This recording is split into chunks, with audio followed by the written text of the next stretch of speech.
আমি মানে আমি কখনোই এসব অদ্ভুত জিনিসে বিশ্বাস করতাম না। ভূত প্রেত বা অশরীরী সত্তা এসব আমার কাছে নিছকই গল্পের বইয়ের বিষয় ছিল। রাইট, মানে একটা কল্পনার জগৎ। হ্যাঁ, বিশেষ করে যেটাকে মানুষ স্লিপ প্যারালাইসিস বা বোবায় ধরা বলে, সেটা আমার কাছে সবসময়ই একটা সম্পূর্ণ বৈজ্ঞানিক ব্যাপার ছিল। হ্যাঁ, একটা লজিক্যাল বা মেডিকেল ব্যাখ্যা তো থাকেই এগুলোর। ঠিক। আমি ভাবতাম এটা হয়তো হয়তো ক্লান্ত মস্তিষ্কের কোনো কল্পনা বা ঘুমের চক্রের কোনো সাধারণ ব্যাঘাত। আসলে আমি বিজ্ঞানে বিশ্বাসী মানুষ।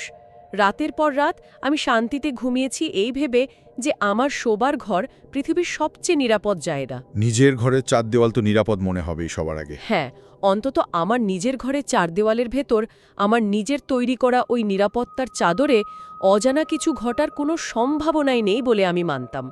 কিন্তু সেই রাতের পর থেকে আমার সব ধারণা, সব বিশ্বাস চিরতরে বদলে গেছে। ঠিক কি ঘটেছিল সেই রাতে? ঠিক রাত ৩:17 সেই মুহূর্তটার পর থেকে আমার জীবনের কোনো কিছুই আর আগের মতো নেই। একটা চরম বাস্তবতার মুখোমুখি হওয়ার পর আমার সেই পুরনো সব যুক্তি যেন ধুলোয় মিশে গেছে। মানে বিজ্ঞানের ব্যাখ্যাগুলো আর কাজ করছিল না তখন? একদমই না। খুব স্বাভাবিক একটা রাত ছিল সেটা। সারাদিনের কাজের পর আমি ভীষণ ক্লান্ত ছিলাম। প্রতিদিনের মতোই আলো নিভিয়ে ঘুমিয়ে পড়েছিলাম। ঘরে কি অস্বাভাবিক কিছু ছিল আগে থেকে?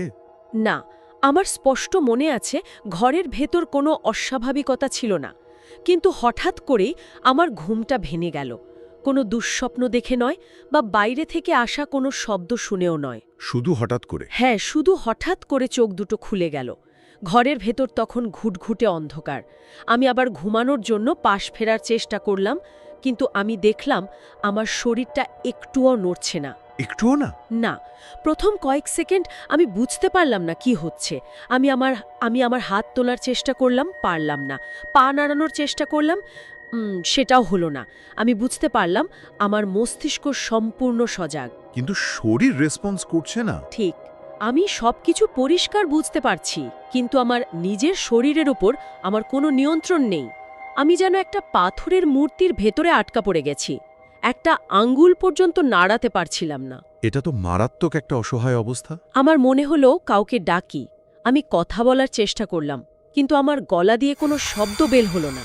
মনে হলো যেন আমার ষড়যন্ত্র কেউ শক্ত করে চেপে বন্ধ করে রেখেছে। তখন কি ঘরের ভেতরে অন্য কিছু অনুভব করা যাচ্ছিল? আমি তখনও নিজেকে ওই বৈজ্ঞানিক ব্যাখ্যাগুলো দিয়েই সান্ত্বনা দেওয়ার চেষ্টা করছিলাম। আমি নিজের মনকে বলছিলাম, এটা শুধুই স্লিপ প্যারালাইসিস, কয়েক সেকেন্ডের ব্যাপার, এখনই ঠিক হয়ে যাবে। কিন্তু পরিবেশটা কি স্বাভাবিক ছিল? না, পরিবেশটা একেবারে অন্যরকম লাগছিল। একটা চরম অসহায়ত্ব আর অদ্ভুত একটা অস্বস্তি আমাকে গ্রাস করছিল। শরীর অবশ থাকায় আমি মাথা ঘোরাতে পারছিলাম না। শুধু চোখ নড়ছিল? হ্যাঁ, শুধু আমার চোখ দুটো এদিক ওদিক ঘোরাতে পারছিলাম। আর ঠিক সেই অসহায় অবস্থার মধ্যেই আমার চোখ যায় আমার শোবার ঘরের একদম কোণের দিকে। কি ছিল ওই কোণায়? সেখানে অন্ধকারের চাইতেও যেন আরও গভীর একটা অন্ধকার জমাট বেঁধে আছে।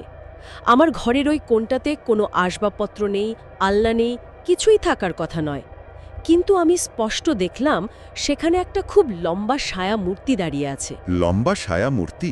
এত লম্বা যে মনে হচ্ছিল তার মাথাটা প্রায় ছাদ ছুঁয়ে ফেলবে। সেটা কোনো সাধারণ ছায়া ছিল না। মনে হচ্ছিল ঘরের ওই অংশের আলোটুকু কেউ শুষে নিয়েছে। ছায়াটি কি স্থির ছিল নাকি নড়াচড়া করছিল? প্রথম কয়েক মুহূর্ত আমি নিজেকে বোঝানোর আপ্রাণ চেষ্টা করছিলাম। আমি নিজের মনকে বারবার বলছিলাম যে এটা শুধুই একটা দুঃস্বপ্ন বা আমার চোখের ভুল। আমি শুধু অপেক্ষা করছিলাম কখন আমার শরীরটা নড়বে আর ওই ছায়াটা চোখের সামনে থেকে মিলিয়ে যাবে। কিন্তু সেটা মেলায়নি। না, আমার সেই সান্ত্বনা বেশিক্ষণ টিকল না। কারণ কিছুক্ষণ স্থির থাকার পর ছায়াটা নড়তে শুরু করল। সেটা জানালার বাইরের কোনো গাড়ির আলোর কারণে তৈরি হওয়ার নড়াচড়া ছিল না। সেটা ছিল সম্পূর্ণ স্বাধীন একটা নড়াচড়া। স্বাধীন নড়াচড়া মানে সে নিজে থেকেই মুভ করছিল? হ্যাঁ, সে আমার দিকে ঘুরে দাঁড়াল, অত্যন্ত ধীর গতিতে, যেন পুরো সময়টা থেমে গেছে। ঠিক সেভাবেই সে আমার বিছানার দিকে এগিয়ে আসতে লাগল। এগিয়ে আসছিল? তার প্রতিটা পা ফেলার ভঙ্গি ছিল বহাবহ রকমের ভারী। সে মেঝে দিয়ে হেঁটে আসছিল ঠিকই, কিন্তু ফ্লোরে কোনো পায়ের আওয়াজ বা জুতোর শব্দ হচ্ছিল না। কোনো শব্দ ছিল না, কিন্তু আপনি বুঝতে পারছিলেন। আমি অনুভব করতে পারছিলাম যে সে পা ফেলছে, আর তার সেই পদক্ষেপগুলো যেন বিশাল কোনো ওজনের মতো ঘরের মেঝেকে কাঁপিয়ে দিচ্ছিল। একটা অদ্ভুত কম্পন তৈরি হচ্ছিল প্রতিটা পদক্ষেপে। আর আপনি তখনও বিছানায় জমে আছেন। কে এগিয়ে আসছিল, আর আমি পাথরের মতো জমেছিলাম বিছানায়। আমার চোখ দিয়ে পানি বেরিয়ে আসছিল ভয়ে, কিন্তু আমি চোখ পিটপিট পর্যন্ত করতে পারছিলাম না। ঘরের বাতাস বা তাপমাত্রায় কি কোনো পরিবর্তন হচ্ছিল তখন? শারীরিকভাবে আমি এক অদ্ভুত আর ভয়াবহ পরিবর্তনের ভেতর দিয়ে যাচ্ছিলাম। ছায়াটা যত আমার কাছে আসছিল, ঘরের বাতাস যেন তত বেশি ভারী হয়ে উঠছিল। মনে হচ্ছিল আমি যেন সাধারণ বাতাসে শ্বাস নিচ্ছি না, বাতাস ঘন হয়ে যাচ্ছিল। ঠিক যেন পানির নিচে শ্বাস নেওয়ার চেষ্টা করছি।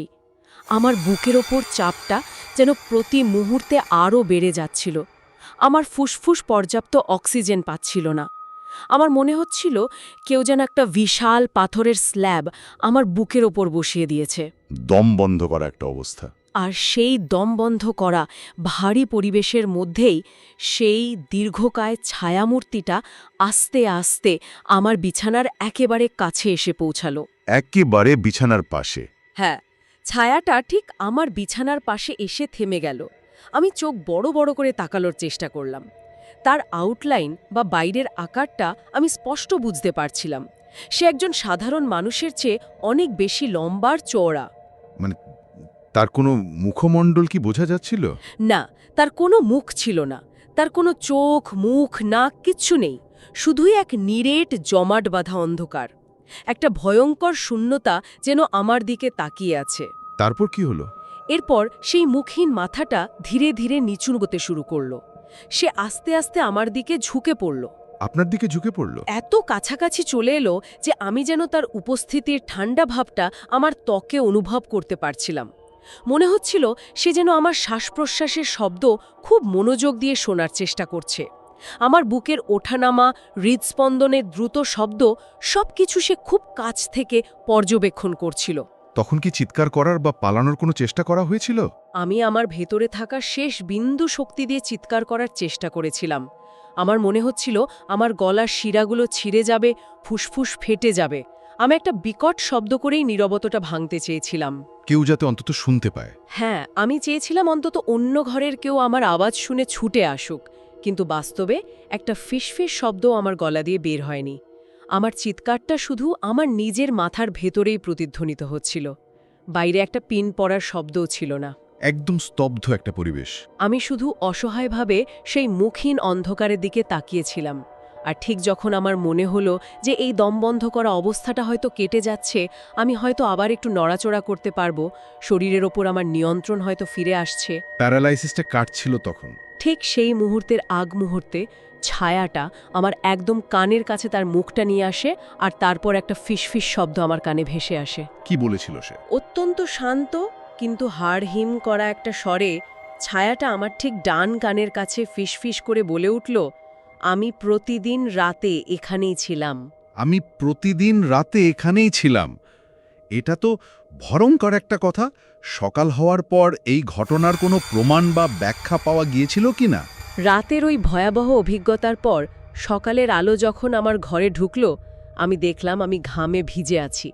আমি নিজেকে বারবার বোঝাচ্ছিলাম যে পুরো বিষয়টা একটা বিভ্রম ছিল। দিনের আলো মানুষকে এক অদ্ভুত সাহস দেয় আর বাস্তবতায় ফিরিয়ে আনে। মানুষ লজিক খুঁজতে শুরু করে তখন।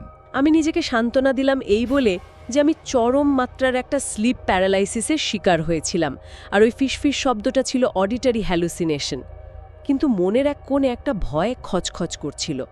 আমি নিজেকে পুরোপুরি শান্ত করার জন্যই প্রমাণ খুঁজতে চাইলাম। কি প্রমাণ? আমার শোবার ঘরের ভেতরে দরজার দিকে মুখ করে একটা সিকিউরিটি ক্যামেরা লাগানো ছিল। আমি ভাবলাম ক্যামেরার ফুটেজটা চেক করলেই আমি নিশ্চিত হতে পারবো যে রাতে ঘরে আমি ছাড়া আর কেউ ছিল না। আর মস্তিষ্কই পুরো গল্পটা তৈরি করেছে এটা প্রমাণ করার জন্য। ঠিক তাই। আমি খুব আত্মবিশ্বাসের সাথে ল্যাপটপে রেকর্ডিংটা অন করি এবং পেছনের দিকে টেনে নিয়ে যাই। আমি সময়টা মেলাচ্ছিলাম। ঠিক রাত 3:17 ওই সময়টায় আমি ফুটেজটা থামাই। ফুটেজে কি দেখা যাচ্ছিল? আমি দেখতে পাচ্ছিলাম ফুটেজে আমি বিছানায় সম্পূর্ণ স্থির হয়ে শুয়ে আছি, ঠিক যেমনটা আমি অনুভব করেছিলাম।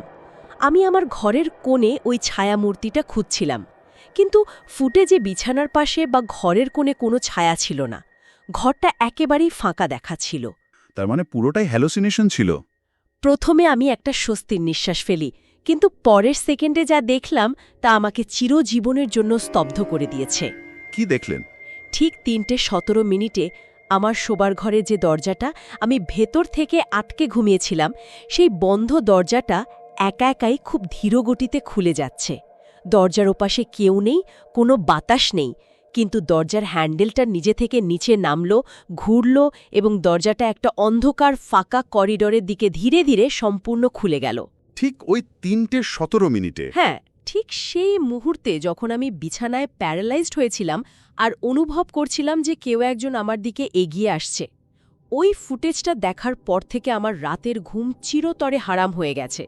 আমি সেই বাড়ি ছেড়ে দিয়েছি, কিন্তু আমি আর কখনোই ভাবতে পারি না যে 4 দেওয়ালের ভেতরের কোনো ঘর আসলে নিরাপদ। কারণ ওই কথাটা মাথায় গেঁথে গেছে। প্রতিদিন রাতে আলো নেভানোর পর আমার কানে সেই ফিসফিস শব্দটা বেজে ওঠে, আমি প্রতিদিন রাতে এখানেই ছিলাম। এই পুরো ঘটনাটা, ওই সিসিটিভি ফুটেজ আর আমার অভিজ্ঞতাগুলো পর্যালোচনা করার পর আমি শুধু একটা প্রশ্নই সবার চিন্তার জন্য রেখে যেতে চাই: কেউ কি এই পরিস্থিতি থেকে বেঁচে ফিরতে পারবে? অত্যন্ত ভয়াবহ একটা পরিস্থিতি। আমাদের চারপাশের এই পরিচিত জগৎ, এই নিরাপদ শোবার ঘর, আলো নিভে গেলে অন্ধকারে যে কত অজানা অদেখা জিনিস লুকিয়ে থাকতে পারে তা আমরা সাধারণ অবস্থায় কল্পনাও করতে পারি না। প্রযুক্তি যে সত্য দেখিয়েছে তা আমাদের পুরনো বিশ্বাসগুলোকে শিকড় থেকে উপড়ে ফেলেছে। যারা শুনছেন, রাতের অন্ধকারে একা ঘরে ঘুমানোর সময় হয়তো এই ঘটনাটা একবার হলেও মনে পড়বে। এমন আরও হাড়হীন করা ও বাস্তবসম্মত ভৌতিক রহস্যের গভীরে প্রবেশ করতে সাসপেন্সি বাংলা চ্যানেলটি সাবস্ক্রাইব করে সাথে থাকার অনুরোধ রইল। কারণ অন্ধকারে হয়তো এমনও অনেকেই লুকিয়ে আছে যারা প্রতিদিন রাতে আমাদের সাথেই থাকে।